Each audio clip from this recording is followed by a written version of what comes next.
ஒரு பொண்ணு தாலி கட்டிட்டா அடிமை நினைச்சுக்கிறாங்க. என்ன கேக்குறதுக்கு யாரும் இல்லையா? அம்மா, அண்ணே, அண்ணே என்னை கொடுமைப்படுத்துறாங்கண்ணே.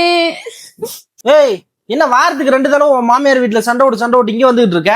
எனக்கு போறதுக்கு என்னென்ன இருக்கு? இந்த வீட்டுக்கு வரக்கு எனக்கு உரிமை இல்லையா? அதெல்லாம் ஒரு மயிரும் கிடையாது. எந்திரிச்சு கிளம்பி.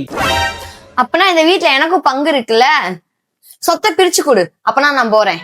ஓ, சொத்தா? இந்த இரு வரேன். எங்க போறியா? இந்தா. இல்ல எனக்கு சேர வேண்டிய சொத்தெல்லாம் சரியா இருக்குல்ல? அதெல்லாம் 50 லட்சம் ரூபா கரெக்டா இருக்கு. 50 லட்சம் இருக்கா? சரி சரி சரி சரி. ஆமா, அடுத்த வருஷத்துக்குள்ள இந்த 50 லட்சம் ரூபாய் வட்டி முதலமா கட்டிரு. இல்லன்னா கடங்காரன் உன் வீட்டுல வந்து செருப்ப கழட்டி அடிப்பான். என்னன்னே சொல்ற? உங்க அப்பா நொட்டிட்டு வச்சிருக்கேன் சொத்து. இந்த வீட்டு மேல இருக்க கடன், மத்த கடன் எல்லாம் சேர்த்து மொத்தம் 1 கோடி ரூபா. அதுல உனக்கு 50 லட்சம், எனக்கு 50 லட்சம்.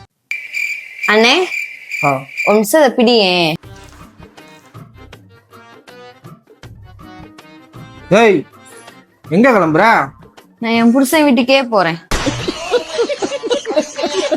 காசுனா மட்டும் எல்லாரும் வாங்க. கடன்னா வீட்லயே ஒரு இழிச்சுவா பையன் இருப்பேன், அவன் தலையில கட்டி விட்டு எல்லாரும் ஓடிடுங்க.